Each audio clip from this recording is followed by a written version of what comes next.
Welcome to Decades of Heistery, where we cover safecrackers and bank heists from 1926 up until U.S. involvement in World War II.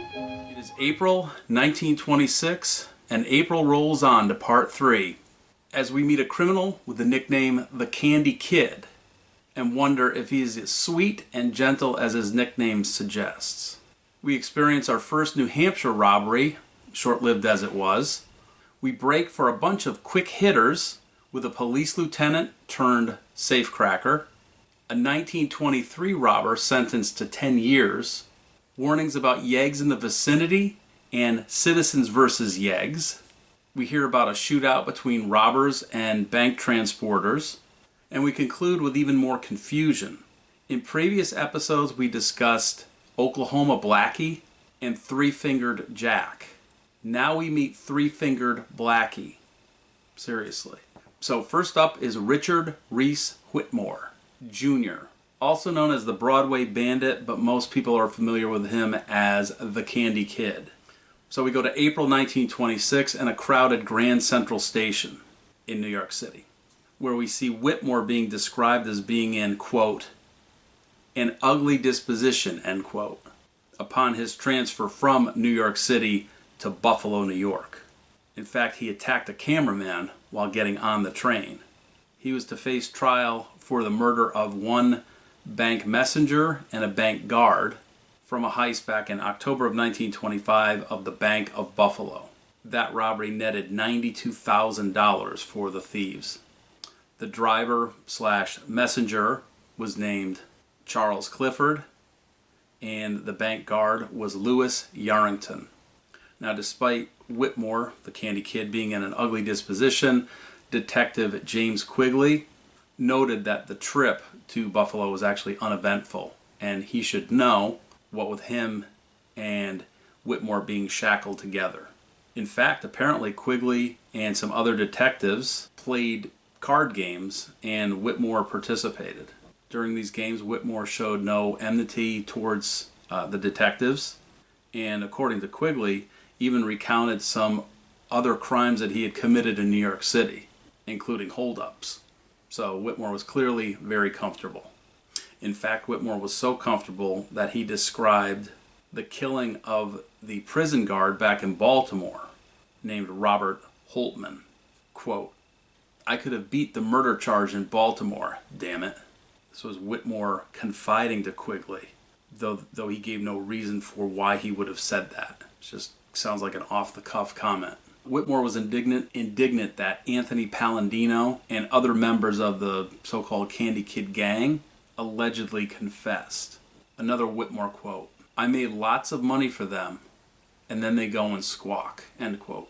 In fact, Whitmore stated or maybe even bragged a little bit that he'd done all the heavy work on the robberies, meaning the engineering of the jobs, and then he also, quote, crashed, end quote, the joints himself. So he was showing that he was heavily involved, planning to execution. When the train arrived, they alighted the train, and Whitmore proceeded to kick yet another cameraman as he was being removed from the train. He'd been shackled by two detectives, while another followed behind. The three kept their hands apparently on their guns, ready just in case, until they'd successfully brought the bandit to the police headquarters in Buffalo. And apparently a full squad of detectives and other police officers had sprinkled themselves in the crowd at the station and protected the route along the way, which Whitmore was rushed.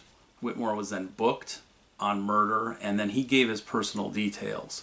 He claimed his age was 28, that his profession was a clerk, though he'd been a blacksmith in the past.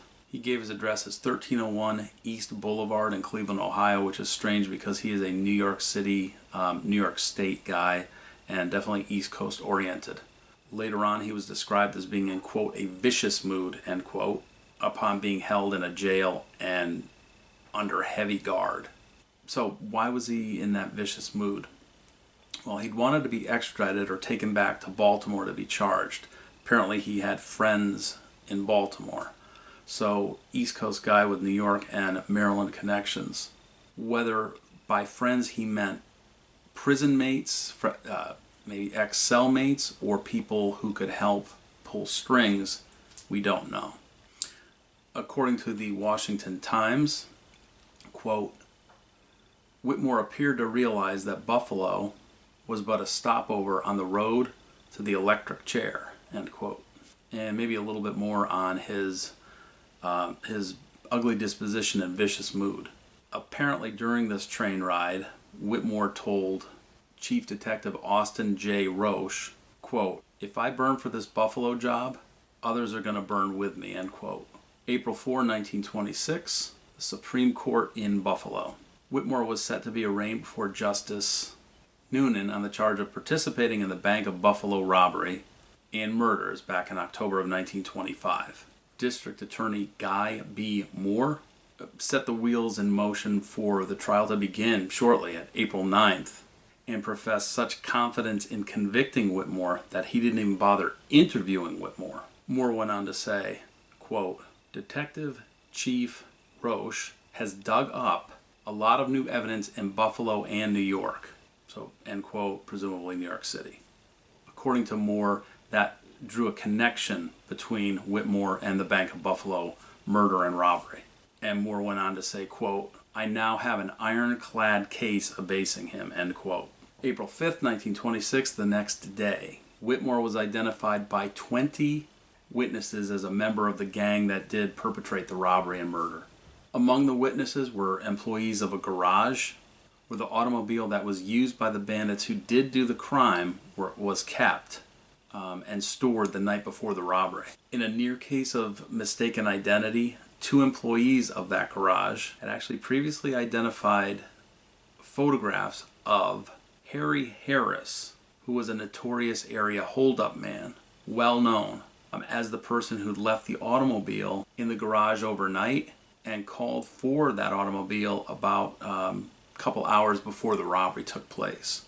Apparently, there was a striking resemblance between Whitmore and Harris, though there are no photographs that are like free domain, free to share and use that I can find to use. But another element of the garage facet of this story is that signature cards were utilized that kept a record of each time a person brought the vehicle in and took the vehicle out.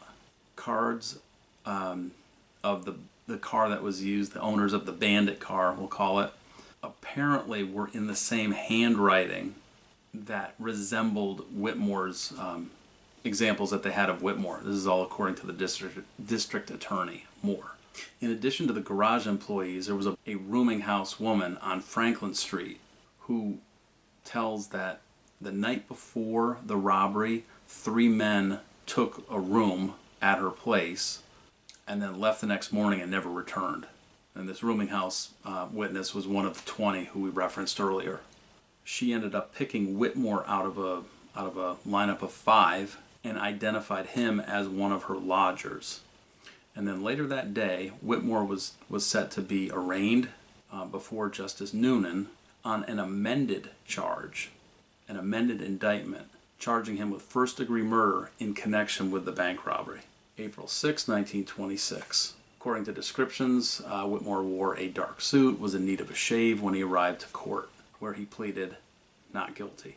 The stories made sure to reference that he looked way less debonair than when he had arrived on the train 4 days earlier from New York City. When he was in court being arraigned, he was asked if he wanted a lawyer. He replied, quote, I do now, yes, end quote, suggesting that at first he believed he could beat the rap by representing himself, but something changed along the way where he requested a lawyer. And despite Whitmore being reputed to have been involved in having engineered scores of holdups in which the minimum loot that had been stolen was $100,000, Whitmore reiterated that he had no money to spend on a lawyer, so therefore he wanted a public defender. However, the court made no, quote, assignment of counsel, end quote, indicating that it would be made later, and that seems different from how it would be done today. I think if you request a lawyer today, you're provided one almost immediately. Then Whitmore was returned to jail that day, and now we move forward to April 8, 1926. At this point, we find out that the trial was being set, but it was postponed now till April 19th because Melvin Green, that's Grene, who'd become assistant counsel for Whitmore's defense, stated that the chief of defense, last name Sumner, Sumner, was in New York City and could not return that week. It appears that Sumner was in New York City hunting down some evidence that would establish a really solid alibi for Whitmore that would show that Whitmore wasn't even in Buffalo during the robbery. Sumner relayed to Green that 8 reputable witnesses, including 2 who were Methodist Church trustees, would testify that both Whitmore and gang member Leon Kramer weren't within 600 miles of Buffalo when the crime was committed. More. The defense added that when Whitmore was brought to trial, they would seek a change of venue on the grounds that a fair trial couldn't be had anywhere in Erie County on account of a specific prejudice and passion against Whitmore and his associates, his gang members. So now we fast forward to April 21st, 1926. Now we already noted that Whitmore was on trial for shooting and killing Charles Clifford, the bank transporter driver, and Lewis Yarrington, a guard. Taking the stand was John H. Mayer, Meyer, another Bank of Buffalo messenger who'd actually been shot in the arm during the robbery. Mayer testified that he'd seen only one man during the holdup, and he could not make a positive identification. Mayer had come from Ithaca, New York, where he was undergoing some treatment for his arm injury, and he gave a very detailed rendering of the movements of the bank car before the robbery, during which the guard and driver were killed. Mayer said as he stepped from the rear of the bank to the curb, carrying 2 satchels containing something like nearly $120,000, a man stepped to him, started walking towards him, and when he got to within about, say, 6 steps, drew a revolver and said, "Stick 'em up." Mayer reacted instantly. He ducked and ran back to the bank door, but it was locked. That's when, as he reached the door, he was shot in the arm and ended up dropping the bag to prevent another shot. Now wounded, he ran into the cigar store that was adjacent to the bank and then drew his own revolver and joined in the chase, which was heading towards Washington Street. With all that commotion going on, and I think it's very understandable, Mayer said he didn't actually see the man who shot him. I mean, he got a glimpse, but it was kind of a blur. Then he was shot, then he ran, and then he participated in the pursuit of the shooter. Well, through it all, the state ended up resting its case the following day after introducing testimony designed to prove that Whitmore had actually been wounded during the Bank of Buffalo heist. So this is looking bad for Whitmore. April 24, 1926. The defense now introduced a witness who claimed to have spoken with Whitmore shortly before the bank heist. The witness's name was Alfred Gugisbeerg. It's spelled lots of G's and E's. Guggisbeerg. Sounds Dutch, but what do I know? Alfred Gugisbeerg. And Alfred, I'll refer to him as Alfred now. Alfred claimed that he was unafraid of threats that he may or may not have been receiving, or that they anticipated he might receive. And that's actually handy and pertinent to the rest of the telling of this story. So, next day, April 25, 1926.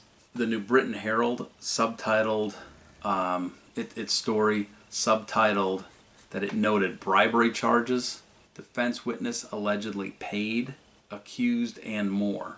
In other words, it's looking like, at least according to the papers, that Alfred, star witness for the state's case, was then under attack by the defense, his credibility being questioned. In fact, his credibility was being questioned so much that they attempted to impeach his testimony. Now recall that Alfred G. had testified that he'd spoken with Whitmore shortly before the bank heist. Well, the defense countered the state's star witness with one of their own, Mike Melandinos, who was a restaurant keeper. And he offered testimony that directly rebutted Gugisbeerg's, Alfred Gugisbeerg's. Melandinos, for the defense, stated that Alfred Gugisbeerg, for the prosecution, had along the way said that he expected to receive a $1,500 reward for his testimony, and that he was going to take the proceeds of that and purchase a car. But here's a question, and it's one that was asked by the defense.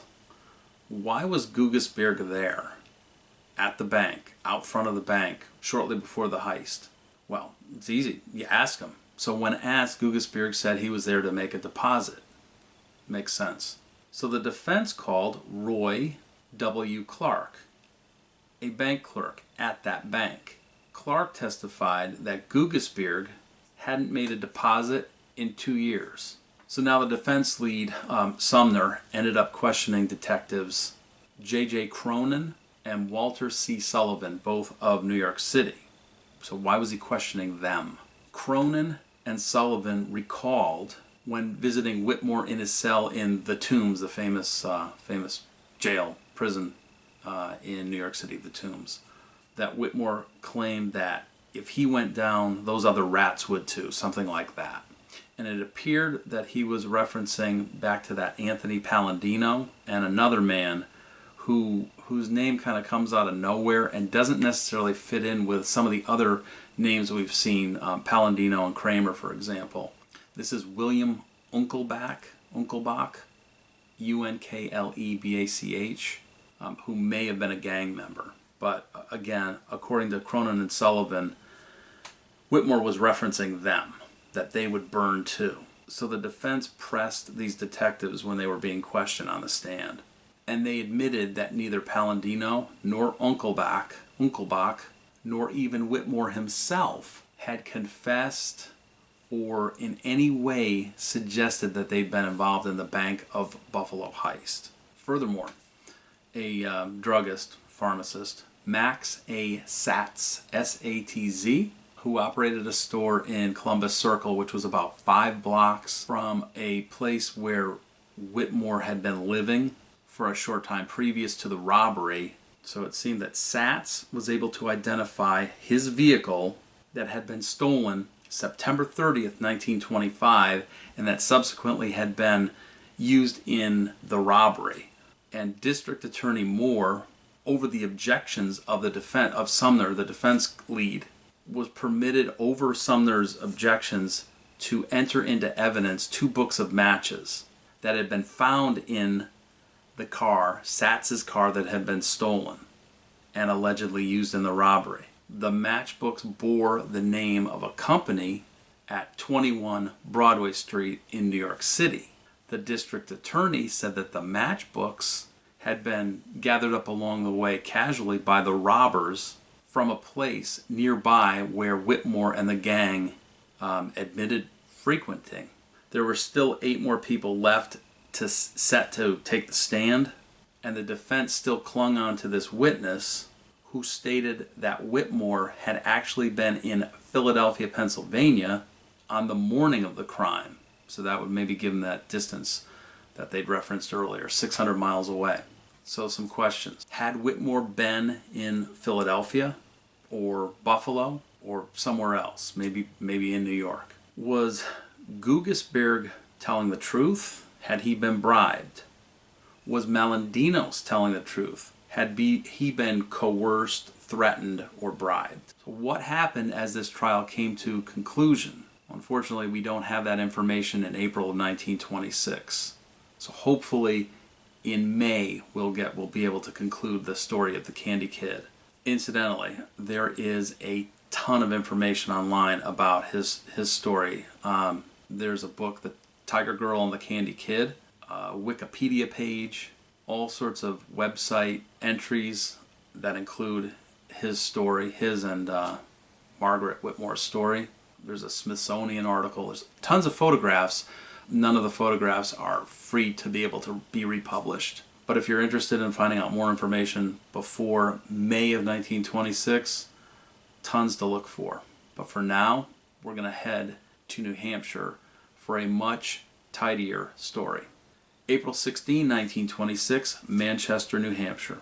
Apparently it was late in the day when a lone masked bandit looted the vault of what they called in the paper, quote, the French Bank, end quote, colloquially as St. Mary's Bank. But actually its name was La Caisse Populaire, which meant in French, the People's Bank. So this was on the outskirts of Manchester, New Hampshire, and serviced a lot of the French mill workers who were living there, who'd presumably come down from French-speaking Canada. Regardless, the robber looted the vault and left with about $1,675 in small bills and escaped into the nearby woods. The bank was described as somewhat isolated, seldom having large deposits, and this is information according to the president, Francois J. Houlne, Houlne. It also, more according to the president, it catered to farmers, mill workers, and people who lived out on the outskirts of the west side of town. So it sounds like there was a French enclave of workers who lived there. He went on to suggest that most of the larger deposits were actually kept in the center of town at other banks. So sounds like a very safe situation. Anyway, our lone robber had entered the bank with his mask. He drew a revolver, and this was all right before closing. He ended up backing the clerks Albert E. Roy, which could be, if he was a French banker, could be Albert Roy, and Miss Thelma Prince into a corner. So he backed them into the corner, ran into the open vault, and started scooping up cash. Packets of bills, as many as he could grab, while he kept a gun on the clerks, and then backed his way through the back door into the alley. Albert Roy chased the robber. Prince called the police, and a squad of officers reached the bank within 5 minutes. Albert actually followed the robber across some fields into the woods, but the trail kind of disappeared. Albert and Miss Prince gave pretty good descriptions of the man, his build, his general appearance, but the thief had worn a blue and white handkerchief covering the bottom half of his face. To that point, all the police records, newspaper files, and even the oldest inhabitants of town to that point failed to recall or have recorded a previous bank robbery in Manchester, New Hampshire. This could be the first one. April 17, 1926, Manchester, New Hampshire. That was short-lived, as we have an arrest and all of the money taken accounted for. So we have the details. The name of the robber, Julius T. LeMay, also a French-sounding name, aged only 24. Now, he'd been arrested the night before on suspicion, but maintained his innocence up until about 1:45 a.m., so that would be on the 17th, early on the 17th, and then he apparently caved. So there's not tons of information on him. It's not a huge story, but I would like to follow up on LeMay. He's only 24. Did he end up spending his entire life in jail for this robbery? Or a lesser sentence, and if so, when he got out, what did he do with his life? So we'll have to see. We'll have to look for some updates. Hopefully there'll be more on him in May 1926 as well as Candy Kid. Similar to the Candy Kid story, there are some good articles, some good snippets online, and even some photographs. There's a photograph of the bank's facade, an artist's rendering of what it was like there in days gone by, and there's even a period bank book, which is really cool. stmarysbank.com for more information that you'll find on the bank. We have the long-winded saga of the Candy Kid, and then we've got this truncated story of the possible first robbery in New Hampshire bank history. So now we'll continue along the short trip with some quick hitters. All right, so quick hitters. April 15, 1926 in California. There was an ongoing trial already for Clarence K Aiken, A-I-K-E-N, Lieutenant Clarence A. Aiken of Monterey, California, who happened to be a Presidio police officer. But he'd been charged with attempted safe burglary. So not necessarily a bank robbery, but a safe. He's a yegg, Y-E-G-G, a safe cracker, allegedly. His testimony was completed on the 15th, and its resolution was at that point turned over to the jury. So that's all we know about Lieutenant Clarence Aiken Was he guilty of attempting to crack a safe and steal the contents? We'll have to find out in May. Hopefully in May 1926. Incidentally, there's a great photograph of Aiken himself. It's a 1926, so it's a contemporary photograph of Aiken, and on the back there's a description, and it states that that the person in the photograph, Aiken, denied having been involved in a burglary or a robbery, despite being caught with an array of safe cracking tools. So a little bit more information. Very cool photo. HistoricImages.com under their, I guess, their product section, and then I would just look for a photograph of Clarence Aiken if you're interested. But it's cool to see him. More to come on Aiken. April 19, 1926, Spencer, Indiana. Raymond Powers was then convicted of participation in the Spencer bank robbery that had taken place on November 6, 1923. He was actually sentenced to 10 years, so this is one of the rare cases where we actually see the resolution. Raymond Powers was sentenced to 10 years. But like the others, it would be interesting to follow up and see where does his life go from here after serving presumably 10 or maybe a little bit less of this sentence. So what directions does his life take from there? Does he survive prison? Does he serve the full sentence? And what does he do afterwards? Be kind of fun to find out. But the newspaper article leaves out quite a bit of information. There is an incredible highlighted article about Ralston Blackie Linton, who was the probable gang leader, and I think 11 others, including Raymond Powers, and describes the 3 a.m. swarming of the National Bank of Spencer and the Exchange Bank, the blowing of safes with dynamite and nitroglycerin, gunfire, citizens shot, and more. And that links that Raymond Powers in to this robbery. I'll put the link maybe on here, maybe in a description. I'm not sure how that works, but it would be INGENWEB, probably for Indiana Genealogy Web -Owen, and then maybe look for Blackie, Ralston Blackie Linton bank robbery. But I'll try to include the link. But adds a lot more detail to the story. April 20, 1926, Boston, Massachusetts. Police Commissioner Wilson issued a warning to Boston police captains and stated that there was a known gang of 7 safecrackers operating in the area. So we have yeggs on the loose in Boston. April 27, 1926, Newark, New Jersey. One Mrs. Helen Hayes reputedly heard a noise in the grocery store from her second-floor apartment to the grocery store below. This was in the middle of the night, so it piqued her curiosity. She peered out the window and saw 2 men carrying a small safe. So naturally, Mrs. Hayes went over to the sink and grabbed the dishpan, located with the contents of the dishpan, which was probably dirty water, opened the window and poured the dishpan water on the safe thieves. They dropped the safe and fled, leaving the contents, that would be $350, inside the safe.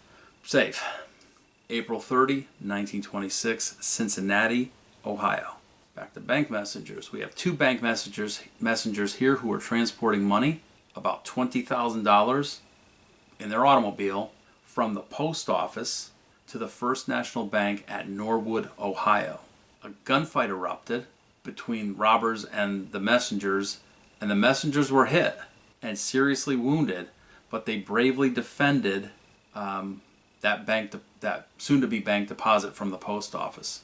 No further information on any of those quick hitters, so we'll follow up on them as information becomes available again in May and beyond. But for now, we can add another dose of confounding to this episode, at least when it comes to nicknames. As noted in previous episodes, we met Oklahoma Blackie and or Blackie Thompson. This was back in January of 1926. It is possible, but by no means proven, at least from my perspective, that Oklahoma Blackie was actually James C. Marsh, and that Blackie Thompson was actually Irvin Thompson. Regrettably, a contemporary author at the time may have actually confounded things and morphed Marsh and Thompson, or had misapplied the name Blackie, or there was actually a Blackie Thompson and Oklahoma Blackie. Then we met William J. White, aka Three-Fingered Jack. We met him back in March of 1926. So now we need to gird ourselves as we meet Howard Johnson, aka Yuma Blackie. Crazy, right? But wait, there's more. Apparently, or possibly depending on how much trust one places in the contemporary author, and their admittedly much slower ability to access information and their much more limited reach than we have today when it comes to acquiring information. Johnson had other nicknames. I kid you not, but Johnson may have also been called Three-Fingered Blackie in an Imperial Valley Press newspaper article dated April 15, 1926. So we travel into the recent past for the story from a confusing and poorly constructed article. So April 15, 1926, Calipatria, California. Let's do the who, what, when, where, and how thing. What do we have? We have a drunken brawl that breaks out during a party. Where? In Calipatria, California, at the house of Charles Abel, A-B-E-L. When? That would be a couple months previous to this April 26 rendering. We're talking about February 1926, the 25th to be exact. All right, so far so good. We kind of have some sensible facts here. Who? Lucian Duncan, W.V. Watkins, Three-Fingered Blackie, who I can assume from the story is also Yuma Blackie, right? How many Blackies are there? There's Yuma and there's Three-Fingered Blackie. Got to be the same guy. Yuma Blackie, who'd been born Howard Johnson, and then of course the host and soon-to-be victim, Charles Abel. Duncan, Atkins, Johnson, Abel. No details provided about the fight, or how it went down, what was the cause, etc. But when we come forward to April 15, 1926, we see an indictment returned charging Howard Johnson and Three-Fingered Blackie with the murder of Abel. Yep. So if you thought that Johnson was Three-Fingered Blackie, which makes sense, you weren't alone. Luckily, the author of the article added that while Johnson was being indicted, Three-Fingered Blackie had yet to be captured. Therefore, bizarre, confusing, confounding. Definitely hope to find more from different sources to kind of make sense of this. And again, this may or may not be directly related to a bank robbery, but it does relate to, again, Three-Fingered Blackie, Three-Fingered Jack, Oklahoma Blackie, Blackie Thompson, all these nicknames scrambled together. I hope to get more information to clear it up. Maybe I'll create a Venn diagram or a mind map to kind of place and plot who and where. Could they be the same people? Are they actually different people? But at least we can rest comfortably knowing that there were somewhere between 2 to 4 people nicknamed Oklahoma Blackie, Blackie Thompson, Three-Fingered Jack, Three-Fingered Blackie, and Yuma Blackie. So lots of missing information, tons of resolution needed. The bank robbery connection is a loose one, so more to come for sure on that. So what happens now with the Candy Kid? How did Julius T. LeMay, Lieutenant Aiken, and Raymond Powers, how did their lives go forward from there? And will we ever be able to clarify this whole Blackie Three-Fingered nickname confoundering? In order to do that, we'll need to follow up in May. I'll get started on May shortly, and probably beyond. But for now, we can put April of 1926 fully in the books. For now, I want to thank you for spending your time with Decades of History. Till next time. Where somebody waits for me, sugar sweet, and so is she. By